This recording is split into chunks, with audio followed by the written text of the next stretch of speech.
Estamos en la Escuela de Formación Política y uno de los objetivos que tenemos es aprender, descubrir temas, desarrollarlos, tener una mejor comprensión de nuestro país, de nuestra sociedad en general.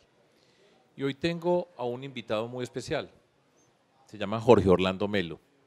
Este señor escribió un libro que se convirtió en un éxito editorial, La historia mínima de Colombia. Y es raro que tengan tantas personas hoy leyendo acerca de historia en Colombia, pero después de todo no es tan raro por la forma como fue escrito, con la calidad que fue escrito. Y entonces tengo hoy como invitado a Jorge Orlando Melo para que hablemos de historia, para que pensemos un poco acerca de nuestra historia en Colombia y para compartir con tantas personas alrededor de nuestro proyecto La Escuela de Formación Política. Jorge Orlando, yo quiero empezar con una pregunta, pues la más elemental de todas. Después de todo, son dos. ¿Por qué la historia y para qué la historia? Bueno, yo creo que en general ha habido siempre la idea de que, así como en la vida privada, uno no puede hacer nada sin saber con quién está, no puede tener unas buenas relaciones familiares sin saber quién es el abuelito, quiénes son los papás y más o menos qué vida tuvieron. También en la vida pública, en la vida social, uno necesita saber cómo ha sido un país, cómo ha sido la sociedad en la que ha vivido para poder tomar decisiones. Finalmente, las sociedades modernas, después de la Revolución Francesa, son sociedades en las que el principio básico es que son sociedades democráticas, o sea, sociedades en las que las personas, todas, tienen derecho a participar en la toma de decisiones. Antes tomaba decisiones el rey y él sabía, y él se acordaba de qué cosas decía su abuelo, el rey anterior o lo que fuera. Hoy todos tenemos que tomar decisiones y por lo tanto existe la idea esa de que para que esas decisiones se puedan tomar bien, es importante que todos los ciudadanos tengan información sobre la historia de su país, sobre lo que ha convertido al país en lo que es, sobre los problemas que ha vivido, etcétera. Eso en el caso colombiano ha sido muy fuerte. En Colombia la historia es un elemento central del argumento político y en cierta manera se llevó a una situación ya que podríamos llamar extrema y hasta perjudicial. Y era que aquí realmente desde hace muchos años, en el siglo XIX, la historia se usaba era para decir cómo era de malo el otro grupo. Los liberales usaban la historia para probar cómo eran de malos los conservadores y los conservadores para probar cómo eran los liberales. Eso más o menos pasó con los cambios educativos de comienzos del siglo XX, donde se enseñaba que no todo era tan malo, pero eso cambió una enseñanza en que la gente tampoco entendía muy bien qué pasaba en el país, porque precisamente para no hablar mal del otro, acabaron diciendo que todo era una maravilla, y entonces en los manuales de historia, el más conocido de todos fue el de Nadia Rubla, lo que decía era, ese señor presidente liberal o conservador hizo muchas carreteras, inauguró muchos edificios, todo eso, y hablaban bien de todos, pero sin entrar como en los problemas reales. Entonces llegaba un momento en el cual uno se daba cuenta, leyendo la historia colombiana, que tenía una imagen totalmente imaginaria, era una historia de figuras, de figurones, de políticos, de generales de las guerras de independencia, y no se podía saber nada de los conflictos que había vivido el país en muchos años. Colombia había un conflicto muy fuerte en la mitad del siglo XX, el de la violencia, que tenían que ver… Pero un momentico, no se me adelante, que a la violencia bueno. vamos a llegar. Entonces, el sentido de la historia es pues, conocernos y saber quiénes somos y mirarlo bajo una lente que nos permita tener una información para eventualmente avanzar, que nos permita entendernos. Jorge Orlando, yo estuve ayer en una conferencia que dictaste y hacías una síntesis diciendo Colombia no ha sido tan malo ni tan buena. Colombia ha sido un país pues normal, en el medio. Un poquito de explicación acerca de esa expresión. Bueno, yo creo que Colombia, en realidad, en muchos aspectos en el siglo XX le fue mejor que a otros países latinoamericanos, pero no nos fue tan bien si uno mira cualquier criterio de la economía. Nunca creció tanto como crecieron 2 o 3 países del sudeste asiático que se llenaron de plata, Singapur, todo eso, pero comparado con América Latina le fue un poquitico mejor. Y en otras áreas sociales también. Colombia era un país que era relativamente pobre a comienzos del siglo XX y terminó siendo un país de los más destacados en América Latina en términos de economía, en términos de cubrimiento educativo, en términos de desarrollo social, en términos de expectativa de vida. Una cosa que los colombianos no saben, y yo no la mencioné ayer, es que los colombianos de hoy son en promedio más o menos 10 o 12 centímetros más grandes que los colombianos de 1900. Somos 10 centímetros más altos. Y eso es porque la alimentación y la salud de la población mejoró. Entonces a Colombia le tocó una serie de mejoras, pero finalmente también le tocaron muchas cosas complicadas. Una de ellas la violencia. Colombia vivió un periodo de violencia bastante grande y en la segunda mitad del siglo, por una combinación de factores muy raros, se convirtió tal vez en el país más violento de América Latina entre 1985 y el año 2000. Y eso también llevó a que, por un lado, muchos colombianos pensando en la violencia, somos el peor país, esto es un desastre, y otros pensando en cómo nos habían otras cosas, decían, no, este es una maravilla de país, aquí todo el mundo va bien. Estamos en la mitad de la tabla. Si uno mira las clasificaciones de países en el mundo, Un poco de la mitad, un poco por encima de la mitad, ligeramente por encima. Una característica también que tenemos nosotros los colombianos, este es un país de regiones, este es un país fragmentado, físicamente fragmentado. Nuestra geografía no es una geografía fácil de comunicarnos y separada por muchas culturas a través de nuestras montañas, de toda esa geografía. ¿Qué implicación ha tenido para esa historia nuestra esa característica que yo me atrevería a decir muy particular de Colombia en el contexto de América Latina, con esa fragmentación tan grande y esa separación que existe entre nuestras diferentes culturas? Sí, yo creo que en casi todos los países latinoamericanos hay diferencias regionales importantes, pero ningún país las tiene tan fuertes como Colombia, ni con tantas implicaciones políticas. En Colombia no ha sido posible realmente, a pesar de que ese es un sueño desde la independencia, el de tener un país gobernado por un centro político que pudiera darle órdenes a todo el país. Los bogotanos, en cierta manera, soñaron con eso desde don Antonio Nariño, pero siempre fracasaron, siempre tropezaron con la oposición de los costeños, de los del Socorro, de los de Popayán, de los paisas, y finalmente fue un país en el cual el peso de lo regional fue muy grande. Aún en el siglo XIX, donde el federalismo se identifica con el Partido Liberal, Antioquia, que era conservadora, era de un federalismo duro, y aquí, en cierta manera, la época de oro de la política conservadora fue el régimen radical, la época de Pedro Justo Berrío, donde gobernaban y no le hacían caso a lo que decían en Bogotá. Y se siguió soñando en eso, Antioquia federal en el siglo XX. Entonces, una de las implicaciones de esta regionalización es que cada región busca objetivos propios, diferentes. No hay un plan nacional que todo el mundo apoye, un sueño nacional, como a veces lo ha habido en Argentina o en el Brasil o en México, que todo el mundo sueña en el Brasil, pues que vamos a industrializar este país o vamos a convertirlo en el no sé qué. No, en Colombia cada región tiene sus sueños distintos. Y eso ha hecho, yo creo que en Colombia no se han impuesto nunca proyectos también muy unificados. Ha habido una lucha para imponerlos, pero nunca se han logrado imponer. Una consecuencia de eso, también lo estabas explicando en tu presentación de ayer, es que los términos de la política en Colombia han significado que hay mucho pacto, mucha transacción para una fragmentación de este tamaño que tenemos nosotros.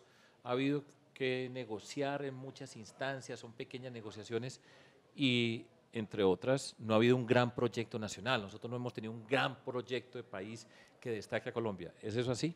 En cierta manera, sí. Uno puede pensar que el Brasil de 1950-60 soñaba con un gran desarrollo industrial extraordinario, o la Argentina de los años 30 soñaba con convertirse en el gran proveedor mundial agrícola, y toda la vida de esos países y toda la economía durante muchos años se sometió a ese sueño, y les iba muy bien por un tiempo. Y después, cuando fracasaban, eso eran unos tropezones también y unas hundidas terribles. En el caso colombiano nunca se soñó con nada parecido. El problema colombiano era a veces más sencillo, era cómo nos comunicamos unos con los otros, cómo resolvemos el problema del ferrocarril o de las carreteras. Pero los distintos sueños económicos tuvieron cierto éxito. Por ejemplo, hubo una época que exportábamos disque tabaco. Había 3 sitios de exportación de tabaco, de producción de tabaco, por allá en Cali, en Palmira, Santander y sobre todo Ambalema. Y en Carmen de Bolívar había también otra zona de tabaco. Unos sitios de exportación de tabaco que hacían que llegara cierto dinero al país, que permitía importar telas y cosas de ese estilo. Eso llevó a conflictos, porque los proveedores de las telas de Boyacá y de Santander y de Bogotá, los artesanos, hicieron movimientos para tratar de que los protegieran. Nadie los alcanzaba a proteger mucho. Sí, les damos una cierta proteccióncita, pero no mucha, porque tenemos que cuidar al resto del país. Lo mismo pasó después con el café. el café se generalizó, se volvió el gran exportador, la gran exportación de Colombia, la gran fuente de divisas, y los industriales querían al mismo tiempo beneficiarse, que eran generalmente los mismos tipos que exportaban el café, pero como exportadores de café querían vender el café caro y tener los dólares y importar, pero cuando les dio por hacer industria, si importaban muy libremente acababan con su propia industria, entonces terminaron transando, que es un país de medio proteccionismo, pero un proteccionismo que nunca fue extremo, nunca fue el gran impulso industrial, pero tampoco fue un país librecambista, entonces es un país siempre buscando como transacciones entre distintos sectores, tanto económicos, entre mineros, cafeteros, agrícolas, como entre gente de distintas regiones, porque cuando se dañaba la economía del tabaco en el Tolima, pues entonces la gente miraba a Antioquia a ver si el café estaba hallando bien. Entonces, lo que se dañaba en una zona lo compensaban las otras. Esas características de Colombia, pues sin duda que han moldeado mucho lo que nosotros somos. Todavía seguimos hablando de un gran proyecto nacional, uno que nos permita unirnos, que todos estemos unificados alrededor de ciertos valores propios colombianos. Ahí viene el lugar común donde nos unen los artistas, nos unen los deportistas, que vienen de las diferentes regiones, pero más allá de eso, pues no hemos tenido así un gran proyecto, todavía estamos tratando de hacer las vías, que tenemos problemas para comunicarnos. Yo quiero una pregunta y es acerca de qué elementos hay de común entre nosotros, a pesar de todo esto, como cultura. Y quiero mirar, pues, uno que ya mencionaste al comienzo y que, sobre el cual pues, vivimos hoy en el día a día con cierto agobio, con cierta dificultad, el tema de la violencia. ¿Qué tanto hemos sido nosotros violentos como colombianos? Eso se obedece, tiene que ver con la conquista española. Una reflexión acerca de la violencia como parte de nuestra cultura, de qué dimensión es ese fenómeno para que entendamos bien, porque muchas veces caemos en lugares comunes que yo creo que no se corresponden con nuestra historia. Bueno, yo quiero decir dos cosas. Una tiene que ver con lo del proyecto nacional. En Colombia el único momento en el cual, en cierta manera, los dirigentes lograron tener un poder y decir vamos a poner un proyecto nacional fue en la regeneración. El señor Núñez con el señor Caro dijeron este país es un país en el cual tenemos que crear un país con una cultura igual, que va a ser la cultura española, la cultura católica, un país de gente blanca, de gente que habla bien en el español, en el cual no le paramos muchas bolas a toda esa población campesina de mestizos y negros y indios. No, este es el país que heredamos de España, que es el país católico, creyente y todo esto. ¿En qué año fue esto? 1880 a 1910, pero no pegó. Era tanta esa diferenciación que finalmente acabaron diciendo, no, es que cómo podemos hacer un país basado en la unidad hispánica cuando finalmente tenemos tanta tradición indígena, todo eso. Y en el 91, la Constitución del 91, en cierta manera aceptó eso, dijo, bueno, finalmente no importa que no tengamos un proyecto único, cultural, que seamos todos igualitos, porque este es un país en el cual la gracia es la diversidad, y se nos volvió la moda decir, el verdadero valor de Colombia es la diversidad natural, porque tenemos una gran diversidad en plantas o en pájaros o en lo que sea, o la diversidad cultural que se expresa en las comidas distintas, en las ropas diferentes, en las tradiciones musicales distintas. Colombia no tiene una música nacional, hay la música de la costa y hay la música del interior y es distinta y hay cada uno... En Colombia en todas partes se baila y se canta. En todas partes se baila y se canta y en todas partes se practican deportes, pero cada región tiene su propia manera de hacerlo. Entonces no hay esa presión de hacerlo todo igual ya, como la hubo en la época de la regeneración, que llevó a mucha violencia. Pero finalmente, eso uno ya podría decir, bueno, ya que nos acostumbramos a la diversidad, pues aprendamos a tolerarla y a no convertirla en una fuente de violencia. Porque en Colombia sí hay una fuente de violencia peculiar, tradicional. Hay varias fuentes históricas, pero Colombia no ha sido un país extraordinariamente violento. Cuando uno compara Colombia del siglo XVI, XVII, XVIII, es un país muy raro, porque es un país que tiene momentos de violencia fuertes y después momentos de paz muy grandes. La conquista fue un proceso muy violento, en el cual murieron millones de indígenas, no tanto porque los mataran, sino porque se enfermaron, pero también en parte porque los mataron. La época colonial tuvo la esclavitud y en la esclavitud se trajeron 40 o 50.000 africanos como esclavos a vivir en Colombia y se volaban y vivían en palenques y después mandaba el ejército español a someterlos y los sometían y mataban a muchos, pero de todas maneras, mientras tanto, en las ciudades, en los pueblos españoles, la gente vivía en bastante paz, no había mucha violencia.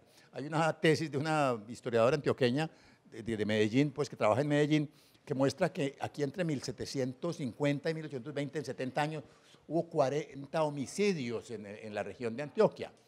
En 70 años, menos de uno por año. Era bastante pacífico, aún comparándolo con la población. Eran menos de 3 o 4 homicidios por 100.000 habitantes, que es la tasa que hoy se usa para comparar eso. Era menos de la 10ª parte de la tasa, es como la 10ª parte de la tasa colombiana de hoy. No eran países, no eran zonas muy violentas. También en el siglo XIX tampoco lo fueron. Fueron aumentando un poquitico. La violencia en Colombia se desató, o había violencia en momentos, siempre. Había violencia y en momentos y regiones. Por ejemplo, en la época colonial, paz en todas partes, menos en Urabá o menos en La Guajira, porque el ejército español iba a tratar de dominar a los indios del Darién o a los indios Guayú y a tratar de someterlos. Y en el siglo XIX también paz, excepto en la guerra civil, que los liberales y conservadores, que normalmente estaban en mucha paz entre ellos, de pronto decidían que una elección había sido robado y entonces se declaraba la guerra civil y hubo guerras civiles con cierta frecuencia. Cada 10 o 12 años había una guerra civil, pero entre una y otra, no, el país era un país casi sin homicidios y sin muertos. Era un momento eran sí, momentos de gran tensión política o de violencia en la frontera y después y de paz entre todos los colombianos. Eso duró hasta el año 48. En el año 48, con la muerte de Gaitán, el conflicto entre liberales y conservadores sí llevó a un grado de violencia relativamente elevado, pero aún comparado con el de reciente, muy poco. En la época de la violencia, en el año 49, 50, había 10 o 15.000 homicidios anuales. En el año 2000 hubo 30.000. Claro que la población era más grande. Sí. Era 3 o 4 veces más grande. El peor año colombiano en número fue el 2000, pero en proporción de población probablemente el año 91 fue el peor año. Medellín tuvo cerca de 390 homicidios por cada 100.000 habitantes. Sí, que hubo 6.000 homicidios al año, sí, cuando Medellín hoy tiene 700, 800 homicidios por año. Entonces hubo una intensidad muy grande que tuvo que ver, primero, que no fue la de la violencia inicial. Esa violencia inicial cayó después de 1970, del 70 al 85. Colombia era un país relativamente pacífico. Se volvió otra vez violento en el 85, sobre todo por el desorden creado por el conflicto con el narco, desde el año 75, 78. Fue en gran parte una violencia derivada del narco y derivada de unos conflictos rurales, pero que tampoco tenían esa intensidad tan grande que hoy pensamos que tenían. En Medellín mataban 6.000 personas, pero en el resto de Antioquia mataban 500 o 1.000 y era violenta. O sea que nosotros podemos decir que nosotros no somos genéticamente violentos como país. Por supuesto, no hay ninguna razón para pensar que somos genéticamente violentos, ni que seamos culturalmente muy violentos. Hay elementos en la cultura colombiana que nos enfrentan y algunos de ellos han tenido que ver con la política, por un lado, y por otro lado, yo creo que la violencia que vino del narco es una violencia que cualquier país latinoamericano a la cual le hubiera llegado esa oportunidad de crearse bandas que vivían de un negocio ilegal, habría producido seguramente una violencia similar, como lo está mostrando México ahora. Pero una pregunta, no hemos hablado una sola palabra, estamos hablando de 1948, yo creo que este es un tema pues, que vivimos los colombianos día a día, y tiene que ver con lo que ha sido la violencia asociada con el mundo de las guerrillas. Aquí se habló por primera vez en el gobierno de Belisario, en términos formales, de las causas objetivas del conflicto, las raíces objetivas, sobre esa violencia asociada con la guerrilla, las diferentes guerrillas que hemos tenido nosotros.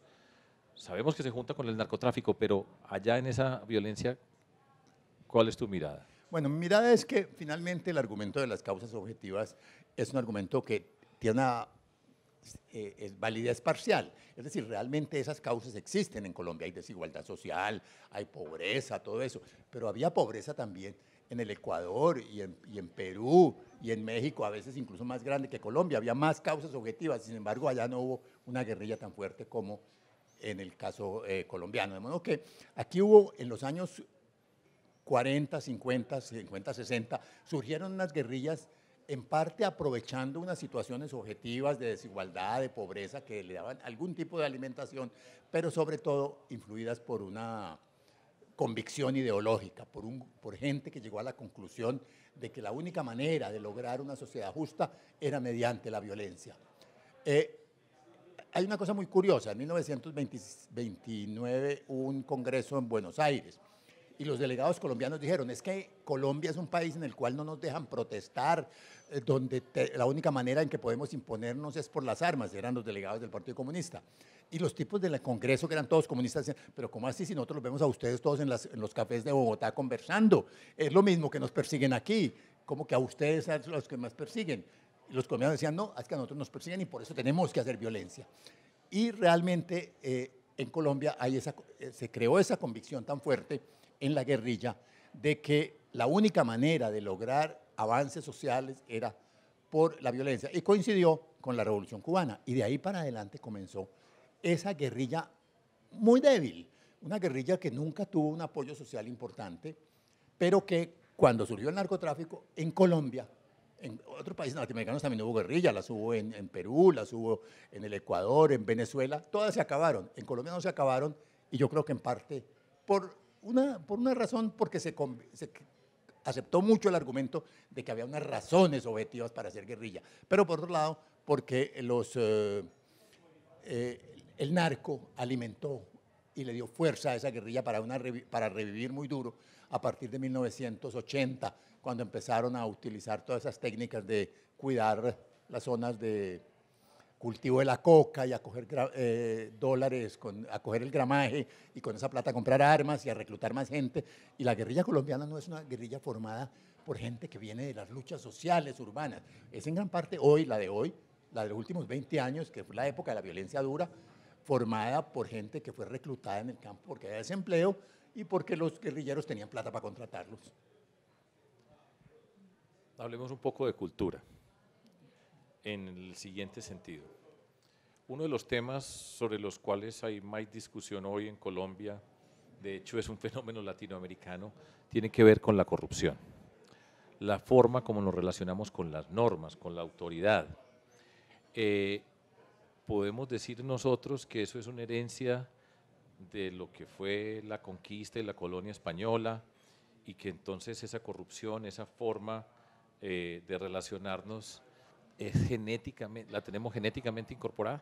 No, yo no creo que sea genéticamente, porque yo digo que los genes tienen que ser que están en los cromosomas de alguna manera metidos culturales, quiero decir. En una orden, pero sí hay unas tradiciones culturales. Por ejemplo, hay una tradición cultural de relativa desobediencia de la ley que es común a toda América Latina, porque los españoles tenían una idea un poco curiosa. Aquí cuando se aplicó en 1545, vino un visitador español a decir, señores, españoles conquistadores, no pueden explotar tanto a los indios, no los pueden esclavizar, todo eso. En todos los cabildos de Colombia hubo reuniones y los cabildos en todas las reuniones decían, esa ley es muy buena, la vamos a obedecer, en señal de respeto por el reino la ponemos en la cabeza, la cédula real, en señal de obediencia. Esa ley se obedece, pero decían las actas de los cabildos, se obedece pero no se cumple, porque esa ley está basada en que el rey no sabe lo que está pasando acá, no tiene información, no se ha dado cuenta que si no fuera por los indios nosotros no podíamos vivir. Eso lo repitió el rey mismo en 1716-17. Hubo una prohibición del aguardiente en Cartagena. Y la gente de Cartagena, los ricos de Cartagena, los dueños de las haciendas, hicieron unas reuniones con el cabildo y dijeron, ¿cómo así? ¿Hay una cédula real prohibiendo el aguardiente? Es que el rey no sabe lo que está pasando aquí. Si el rey supiera lo bueno que es el aguardiente, eso no lo iba a prohibir. El aguardiente es muy bueno no solo para la gente, para la salud, sino hasta para los trabajadores. Los esclavos no trabajarían si no es con el aguardiente. Entonces le mandaron todo ese alegato a España y en España mandaron una cédula real que dice, el rey, estudiando todo esto, se ha dado cuenta de que a veces toma decisiones que se basan en que no tiene suficiente información y queremos dar una orden de que cuando ustedes reciban una cédula real, que da órdenes que las perjudiquen y que se basan en la información incompleta, que esa ley no se aplique, sino que se replique. O sea, la misma orden española era obedezca la ley cuando no lo moleste, cuando no le haga daño. Eso es una tradición muy peculiar de la cultura española y pesa en toda América Latina, y por eso realmente no hay comparación. Cuando uno coge cualquier país latinoamericano y lo compara con un país escandinavo, y no hay comparación en los niveles de corrupción, porque en los países escandinavos rige la idea de que lo que a uno le dice si uno es corrupto o no, es la conciencia que tiene que ver con Dios, con la moral, mientras que aquí, si uno no obedece la ley por razones de que la ley tiene sus defecticos, entonces uno está actuando bien. En un país escandinavo yo tengo que obedecer la ley, después trato de cambiarla. Yo digo, esta ley es injusta, esta ley me va a perjudicar, pero yo pago esa cosa o la obedezco y ahí tengo el derecho a organizarme para tratar de cambiarla.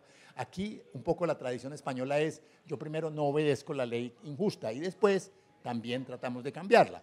Y aquí en general, entonces, la obediencia a la ley fue limitada. Y durante toda la época colonial hubo una gran cantidad de utilización de la ley para beneficiar a personas, porque había otros elementos de la tradición española, que eran las jerarquías muy claras. Había la gente bien y la gente pobre, y la gente bien era la que tenía el derecho a beneficiarse con lo que hacía el Estado. Y eso duró hasta la época reciente. Y ya cuando el Estado se llenó de plata, los países latinoamericanos son los países más de la coima, de la corrupción. México fue el primero grande, después Argentina y Colombia. Y por supuesto, pues todo el mundo se aprovechó de eso, porque no solo los colombianos pagan coima, sino que las empresas suecas, cuando llegan a Colombia, descubren que ese es como el negocio aquí y entonces también pagan el impuesto acá y se les olvida. Allá no pagan, pero aquí sí. Nosotros hoy estamos en Colombia preocupados por la corrupción y la violencia. Mirando en términos históricos, tal vez entonces este ha sido el periodo más largo donde nosotros hemos tenido una violencia, sí, los que hemos tenido, y haciendo una reflexión acerca de esa violencia, ¿existe alguna clave en la historia colombiana que nos permita visualizar caminos para salir de ella? Tú hablabas ahora de que estamos permanentemente hemos hecho pactos, transacciones, etcétera. ¿Por qué no fuimos capaces entonces, y que desde la perspectiva del historiador, con respecto a lo que fue el acuerdo de paz, que podría haber sido el gran proyecto nacional?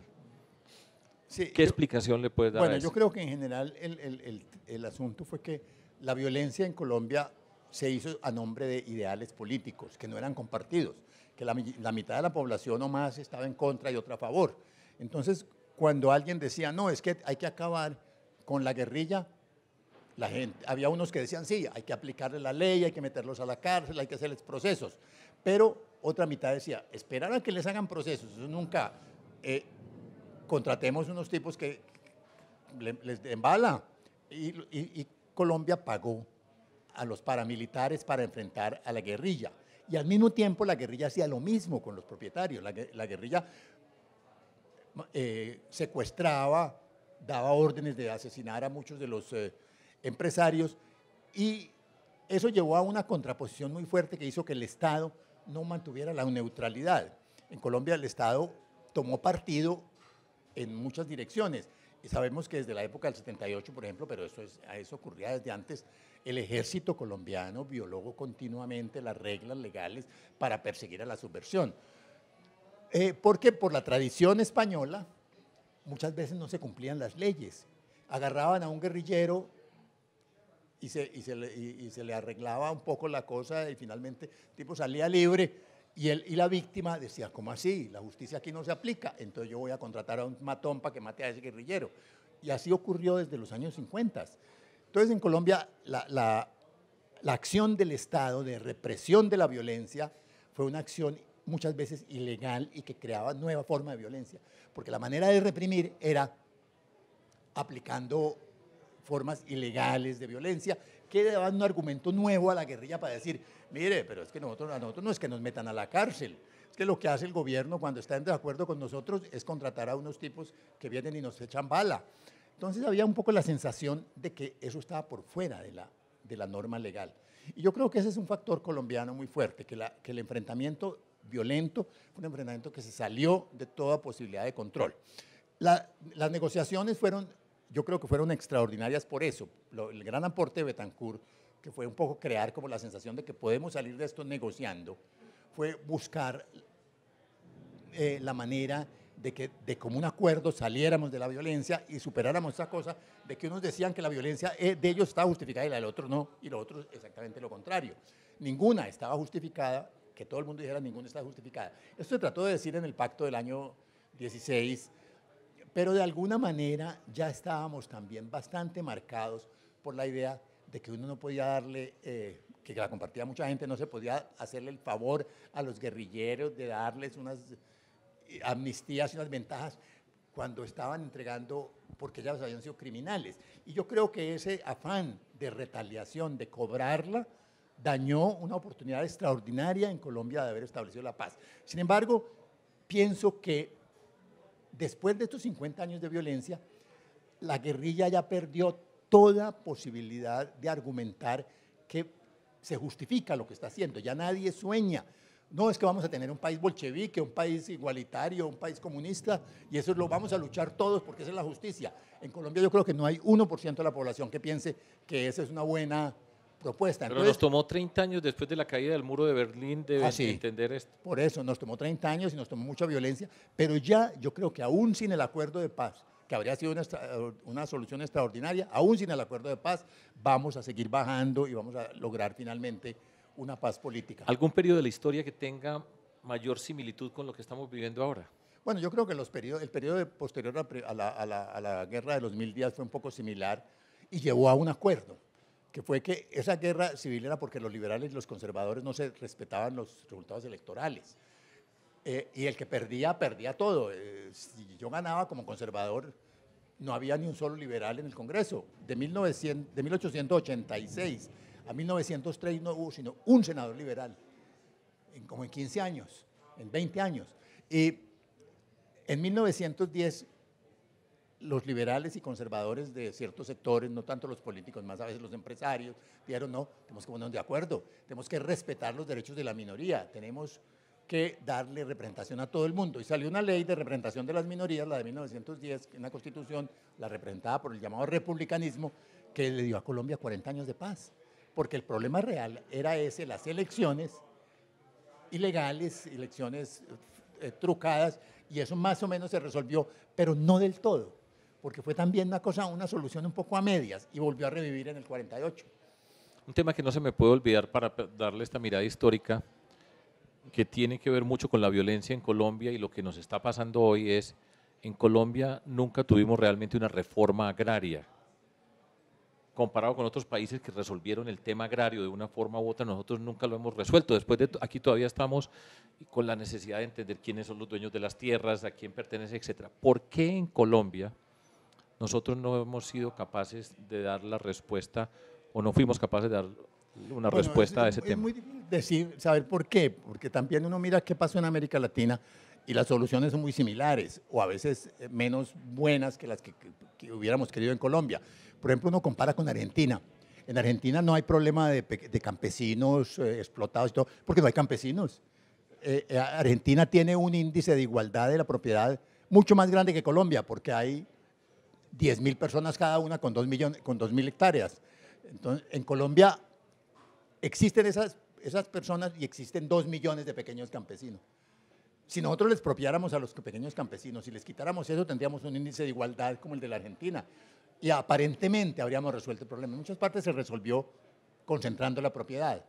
En México se resolvió en parte por una cosa mucho más violenta que la colombiana, que fue la Revolución Mexicana, que le dio propiedad a las grandes comunidades indígenas, como en Colombia se le dio a algunos resguardos, pero a una parte pequeña. Entonces, en Colombia el problema es que no hemos podido resolver un problema de campesinos, de una población campesina, en un país en el que la economía agraria sí estuvo muy basada desde 1890 a 1940 o 50 en la economía de los campesinos cafeteros, que era de pequeña y mediana propiedad. Entonces, ¿por qué no lo pudimos resolver? Hubo varias propuestas, pero siempre aparecía entre esos acuerdos de los distintos grupos colombianos, sí había como una cosa común y es no toquemos la propiedad. La propiedad rural no se puede tocar, hay que dejar esa propiedad tal cual y dejarla como está. Y realmente los que propusieron esto, como Carlos Lleras y otros de ellos, acabaron siempre enfrentados a la totalidad de los propietarios rurales, a los dueños del azúcar, a los dueños del arroz, a todas las sociedades de agricultores, a los ganaderos sobre todo. Entonces en Colombia no se logró resolver eso y yo sí creo que ese es uno de los factores que más difícil o que más influyó en la supervivencia, creo que un ambiente favorable a la supervivencia de la guerrilla durante un tiempo.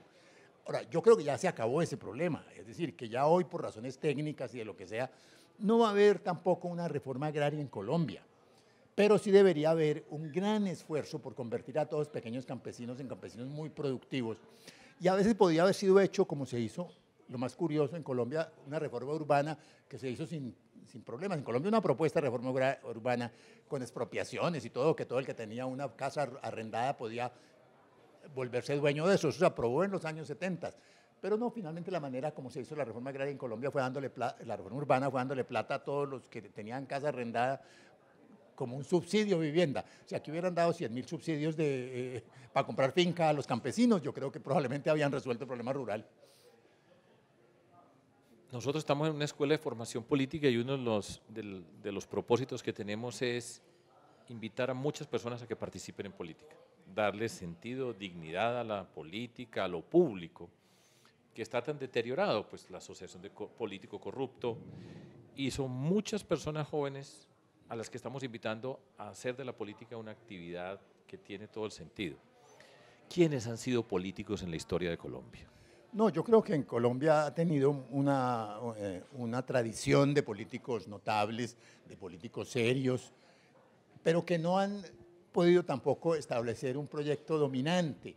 Siempre han estado en distintos tipos de ajustes. Yo pienso, por ejemplo, don Santiago Pérez en el siglo XIX, fue un presidente al cual nunca lo acusaron de nada, o a don Manuel Murillo Toro, y en el siglo XX Carlos R. Restrepo de Antioquia es un presidente que ayudó a crear esa primera paz, y muchos otros presidentes, y los Lleras, Carlos Lleras y Alberto Lleras, son especialmente hábiles en manejar una política técnica, una política basada en argumentos, en todo esto, y lo lograron hacer por un tiempo, pero mientras tanto había una cantidad de cosas en la burocracia que se les iban desbaratando, que no funcionaban bien, etcétera. Entonces, finalmente, Colombia terminó después de los años 80, con una política que se acomodó a la situación, que empezó a depender en gran parte de los recursos corruptos que llegaban a los pueblos y a las comunidades para hacer elecciones comprando a los electores, corrompiendo al que vota, pero corrompiendo también al funcionario público, a la policía, a todo el mundo. Entonces Colombia se nos volvió bastante corrupta. Yo creo que en Colombia no va a haber una solución mágica. Va a haber es que pelear al mismo tiempo contra la corrupción de la justicia, contra la corrupción de los policías, contra la corrupción de los políticos, contra la corrupción de los que luchan contra la corrupción de la Procuraduría y de la Fiscalía. Va a haber que pelear con todo el mundo al tiempo para poder decir, la manera como podemos vivir es finalmente estableciendo otra vez una política basada en el consenso, en el acuerdo, en las decisiones colectivas, sin usar estos recursos ilegales de la corrupción o de la violencia. En términos históricos, ahora como hablamos acerca de la violencia y esta época que nosotros estamos viviendo, en términos de corrupción, ¿ha habido alguna época donde se pudiera hacer algún tipo de analogía con lo que estamos viviendo ahora? Yo no creo, yo creo que sí, también aquí hay una época muy nueva de gran expansión de la corrupción, pero es porque el Estado colombiano fue relativamente débil y no tenía muchos recursos hasta los años 50, cuando empezó a cobrar impuestos altos y a hacer contrataciones. El gobierno colombiano, prácticamente ningún municipio hacía contrataciones antes de 1950, 60. Hacían de pronto, arrendaban un local para una escuela, hacían una escuela, sí mucho, pero esa cosa de esta cantidad de recursos de contratación pública es posterior a los años 60 y es posterior en gran parte también a la Constitución del 91, que tiene una gran cantidad de transferencias con los sistemas de regalías y cosas de ese estilo. El Estado se llenó de plata y al llenarse de plata, en una condición de desorden como la que daba la violencia, la crisis de la justicia, porque el problema de la justicia en Colombia es un problema que tuvo que ver con el narco. El narco deterioró y desbordó la capacidad de la justicia, pero al desbordar la capacidad de la justicia la hizo también incapaz de enfrentarse a los problemas de los políticos. Entonces todo se desorganizó simultáneamente. Ahora, yo lo que pienso es que si uno mira con cierto cuidado, no se ha desorganizado del todo. Aquí sigue habiendo un esfuerzo fuerte y más o menos uno compara y ve que vuelve a haber ciertos avances. Y yo francamente creo que otra vez en este momento y en los últimos 8, 10 años o 15 años se ha avanzado en la lucha contra la corrupción en las principales ciudades. Bogotá fue un caso anómalo que cayó en corrupción en los años 6 al 10, pero yo creo que Bogotá ha vuelto a disminuir en los niveles de corrupción. Medellín no ha tenido niveles de corrupción comparables. Hubo problemas de clientelismo fuerte en algún momento dado, pero no de contratación y de grandes coimas como las que hubo en Bogotá. Y yo creo que en general el país ha ido mejorando, pero quedan una cantidad de sectores pequeños en los cuales hay bastante corrupción. Ya nos vamos acercando al final de esta conversación para dejarte descansar, pero quisiera a ver si dentro de nuestra historia hay algo asimilable a lo que estamos viviendo nosotros hoy, el mundo de hecho, pero asociado con la polarización, el populismo como expresiones de la política. Bueno, en Colombia la polarización fue siempre muy fuerte desde la época de la independencia. Es decir, en 1812 Nariño mandó soldados, ejército de Bogotá, encabezado por el coronel Baraya, a someter a la gente de Tunja y de Socorro al dominio de Bogotá. Eso era una polarización muy especial y cada uno pensaba que el otro lo iba a masacrar. Y los tipos del Congreso Federal hicieron un ejército para tomarse a Bogotá y se tomaron a Bogotá en diciembre del año 14 bajo la conducción del gran general Simón Bolívar. Simón Bolívar se tomó a Bogotá y derrotó al gobierno patriota de Bogotá para establecer un gobierno diferente. Desde ese momento Colombia ha tenido unas divisiones muy fuertes en términos políticos y en las que el otro es siempre alguien muy peligroso, muy enemigo. Cuando uno ve los documentos de 1814 que dicen que llega Bolívar a Bogotá, en Bogotá están diciendo en las cosas privadas, los bolivarianos, los que vienen dirigidos por el coronel Bolívar, quieren saquearnos, entregar nuestras mujeres a la violación de todos, quitarnos los recursos, todo eso. Ya había esa cantidad de acusaciones, incluso acusaciones a veces con cosa étnica. En 1810, en Bogotá, parte de la movilización popular se logró regando la bola, completamente mentira.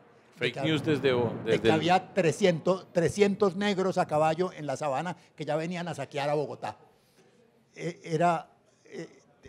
Se usó la polarización y todo el siglo XIX, los liberales y los conservadores. Los liberales decían es que los conservadores nos van a imponer el dominio del Papa, de todo eso, y los conservadores que los liberales van a imponer al protestantismo, van a echar a todos los curas, van a echar a los obispos, y se acusaban los unos y los otros de barbaridades inverosímiles. Y cuando había una guerra civil, en los documentos decían, no, es que si ganan los liberales, eso van a saquear y van a acabar, y así fue Cali en el año 59, en todas varias partes, echaban esos rumores, ambos partidos. Cuando terminaba la guerra, los liberales y los conservadores salían cogidos de la mano a tomar trago en las tiendas. Eso no. ¿Y el populismo? Populismo también fue escaso. El populismo sí fue muy escaso en Colombia. El único momento en el cual un candidato colombiano sacó votos importantes con el cuento de que es que aquí la oligarquía nos tiene fregados y necesitamos apoyar, unir el pueblo, fue en 1946 con la candidatura de Gaitán. Gaitán fue el primer candidato con una votación populista importante, pero Gaitán ni siquiera logró sacar el segundo puesto. Gaitán sacó el tercer puesto en esa elección. El primer puesto lo sacó Mariano Espina Pérez, que fue elegido, el segundo lo sacó Gabriel Turbay, candidato liberal oficial, y el tercero lo sacó Gaitán con el cuento de que era la unión del pueblo contra esas oligarquías que le sacaron el 70% de los votos. Él sacó el 30% más o menos. Entonces, En ese momento hubo un voto populista, un voto urbano de gente que decía, un poco por la prédica de Gaitán, fue Gaitán el gran predicador populista inicial, que nos están explotando y que tienen dividido al pueblo entre liberales y conservadores para podernos explotar. Eso se mantuvo y eso revivió en 1970 con la elección de Rojas Pinilla. Y cuando uno compara, que es la cosa más curiosa, la votación de Gaitán con la de Rojas es muy parecida. Rojas casi sacó el 50%, Gaitán apenas el 30%, pero en los mismos sitios. Era Barranquilla, Cartagena, las ciudades de Tierra Caliente y Bogotá. Todas las ciudades de Tierra Media y Fría, Medellín, Manizales, Palmira, Popayán, era voto conservador o liberal tradicional, pero el populismo barrió en la costa. Y yo creo que si uno comparara eso con la elección del año 10, de pronto el voto de Petro fue muy parecido. Hay un voto popular. 18, año 18. Pero en el 10 hubo un voto, ¿cuál fue el candidato populista? Ah, no, no me acuerdo, en la elección parlamentaria. Ajá. Sí, también el voto fue también fuerte en la costa y en esos sitios. Y el voto tradicional fue el de las tierras medias y tierras altas. Ese populismo sobrevive, pero es un populismo yo creo que no es tan fuerte como lo pintan en Colombia. Lo que sí es muy fuerte es la polarización, esa discusión de que uno ya no, en Colombia no se discute diciendo usted tiene un argumento equivocado por A, B, C, sino es que usted es tal cosa, usted es un paramilitar o usted es un guerrillero. La discusión está siempre en el argumento de que cómo es usted de malo, y esa tradición la tenemos desde el siglo XIX y yo creo que esa sí es una tradición con la que hay que luchar. Está muy bien arraigada. Muy arraigada y yo creo que la escuela es clave en eso. En las escuelas no se discute. En el sistema escolar no hay discusión. Bueno, yo no me quedan dos preguntas, pero una, pues por supuesto tiene que ver con la escuela y la educación en Colombia. Cuando la educación pública, que tuvo un valor bastante alto, ¿qué es lo que pasa en la sociedad colombiana donde la educación pública pierde ese valor o se da ese cambio? Por ejemplo, en el departamento de Antioquia, la educación pública era un espacio para todas las condiciones sociales. Y pasamos a un esquema como el que tenemos hoy, donde la educación hace parte de las desigualdades sociales profundas. Una pequeña reflexión para un educador, de familia educadora. Yo creo que es muy importante en el caso colombiano ese hecho de que hubiéramos diseñado un sistema escolar que desde los años 20 se convirtió en un sistema escolar partido en dos. Había un sector público y un sector privado. El sector privado era el sector de la educación de los curas, de los jesuitas, de los hermanos cristianos, de Calasanz y de uno que otro colegio elegante en el cual se reunían los mejores educadores del país, como el Gimnasio Moderno en Bogotá, para educar a los hijos de los ricos que no querían mandar a los hijos a estudiar con los curas. Entonces había una educación privada de muy alta calidad, en cierta manera, en términos técnicos, y una educación pública que se hacía en uno o dos colegios. En Bogotá eran el Camilo Torres y no me acuerdo el otro, en Medellín era el Liceo de la Universidad. Era un colegio o dos públicos muy buenos, al cual iban 800 personas y 6 u 8 colegios públicos, privados, bastante buenos y exigentes, también de clase media alta, todo eso. Eso cambió. Y se encontraban después en la universidad. Se encontraban en la universidad, esas personas entraban en la misma universidad. Y claro, el que lograba pasar en la Antioquia y terminaba la secundaria en Antioquia, llegaba a la Universidad Nacional de Antioquia en Medellín y hacía carrera y era igual a los demás. Pero era de todas maneras el 10% de la población el que entraba a la universidad. Después, y al bachillerato, lo que ocurrió desde los años 20 fue que empezó a expandir el sistema, siguió expandiéndose en el gobierno liberal, se siguió expandiendo en los años 40 y 50 y se expandió de una manera en la que se creó como la misma situación, pero en el colegio privado había un sector, el colegio privado la mitad, un sector con el 10% de buen colegio privado y el resto un colegio privado malísimo. Hoy hay colegios privados peores que casi todos los colegios, que cualquier colegio público. Si uno se pone a mirar, y uno sale de los colegios elegantes que hay aquí pues por Envigado y por Sabaneta y por arriba, llega a unos colegios privados malísimos. Y en el sector público lo que sí ocurrió fue que como el sector está más basado en un esquema igualitario, de administración igualitaria, todos se volvieron más o menos medianos. Los colegios privados no son los más malos de Colombia, pero tampoco Públicos, los públicos. los colegios públicos no son los más malos de Colombia, pero tampoco son los mejores. Están en el nivel intermedio. Y los colegios privados, hay una punta de buenos colegios y un montonero de malos colegios. Entonces, el sector público fue capaz, con una administración más o menos activa, de expandir la educación de una manera radical. Colombia pasó de educar el 20% de la población a terminar primaria el 80-90%, y pasó el bachillerato del 5% a más o menos el 50-60% o más hoy. Pero con el crecimiento del sector público, pero un sector público que no pudo desarrollar una calidad tan alta. Y a partir de ese momento empezó a repartirse. Ya una familia de clase media alta, profesional, trataba de que sus hijos no fueran al colegio privado, al colegio público, de que fueran a un colegio privado donde creaban sus redes, donde se hacían amigos de los tipos ricos de Bogotá en el gimnasio moderno, pues seguían a los Andes, se graduaban de los Andes y no tenían que competir con los tipos de la Nacional, a los que tampoco les daban empleo en casi ninguna parte. Entonces se fue creando un país de dos esquemas, de dos niveles de educación. A mí eso me parece bastante grave, una fuente de desigualdades monstruosas en Colombia, y una cosa de la que no han podido encontrarle como una salida clara. Es decir, ¿qué se puede hacer para que el sector público se convierta realmente en un sector de gran calidad académica? Y es muy complicado porque se enredó con el problema del manejo institucional, un poco hasta sindical, del sistema público con los maestros, en que es muy difícil para el gobierno tomar medidas que funcionen. Acaban tomando medidas genéricas que terminan siendo un poco complicadas.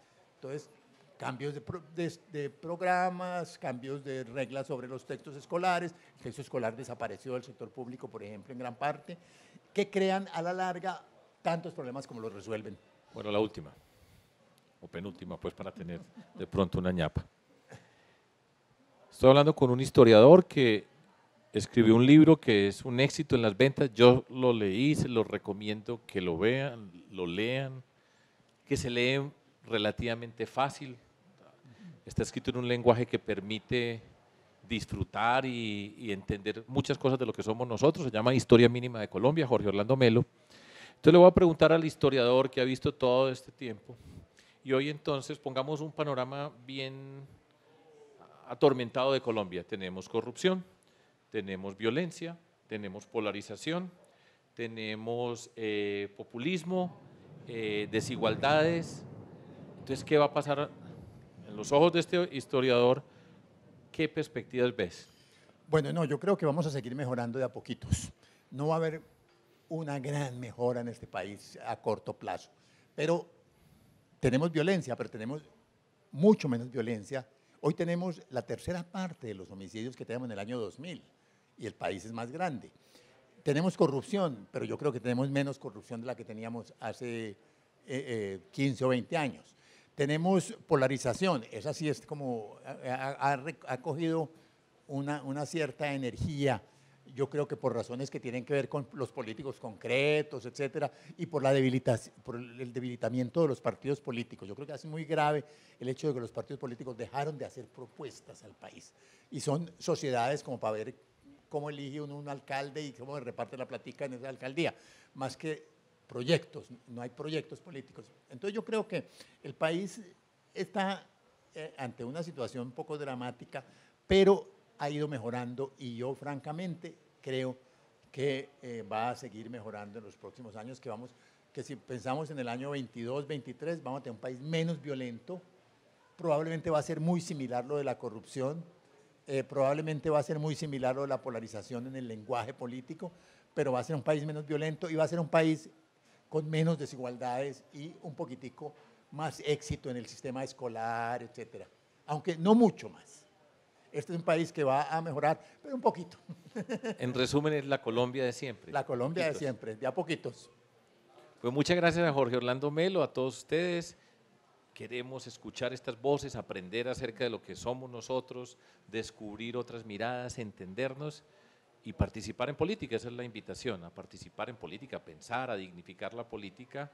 Y ha sido pues una conversación muy agradable, Jorge Orlando. Muchas gracias. Y yo creo que es muy importante que cada persona se dé cuenta de que precisamente en un país en el cual no va a haber ningún genio que nos salve, es un poco la participación de cada persona la que ayuda a que mejore esto, por lo menos un poquito. Vamos a mejorar a Colombia por lo menos un poquito, cada día a poquitos y llegaremos. Bueno, muchas gracias.